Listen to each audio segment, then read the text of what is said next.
these are letters to a subsection of the fans that are in Block A of the Lower Barclay, and this follows on from the issues we've had with persistent standing in the last few games, which resulted in us sending a letter to fans asking them to sit at the Sheffield Wednesday game. That didn't happen. As a result of that, we had an extraordinary meeting with the Safety Advisory Group who provide us with our certificate to hold games, and as a result of the risk of children standing on both the seats themselves and backs of seats to see, they were insisting on a reduction in capacity in Block A to close a significant section of Block A.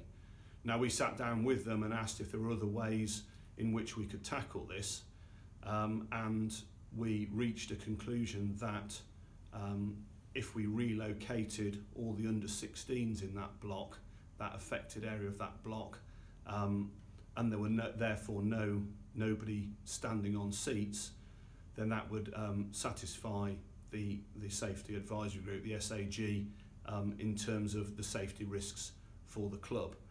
And so that's why we sent letters to the affected groups, which included under-16s, to relocate them elsewhere in the ground.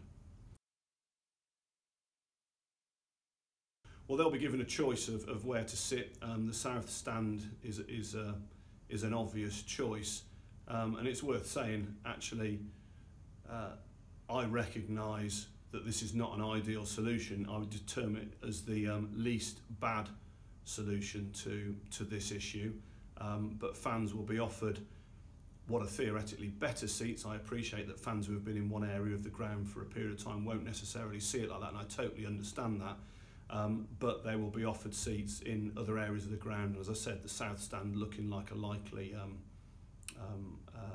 option, but that's why in the letter we've asked fans to contact the club so we can do it on a case-by-case basis.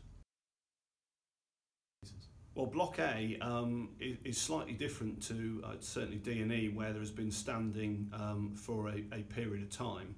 And in Block A, for whatever reason, and I'm not sure exactly what that reason is, more people have wanted to stand this season, and that's caused an issue with other people in that block, and there have been complaints to the club and to the SAG that have resulted in the SAG coming and observing what's happened on a match day. They've seen kids standing on seats. That's a safety risk in their view, actually, and in our view as a club. We're very consistent with how we view that. And that's why the issue has come up in Block A. No concerns have been raised elsewhere.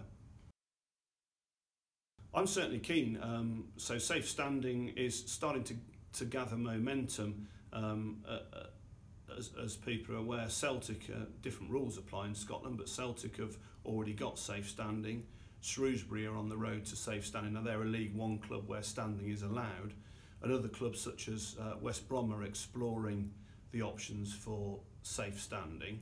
My view is, if it were legal, I would be keen to put it in as soon as possible, because at the moment we're in a kind of hybrid position where people are standing and it's deemed acceptable to stand. Our SAG doesn't have concerns with standing per se. As I said, it's standing on seats, and when you look at any ground across the country, people are standing behind goals almost without exception.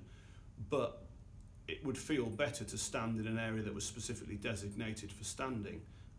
So I'm certainly a big fan of it, but safe standing is not legal at the moment, and therefore we can't put it in place, but I would be keen to do it as soon as we could.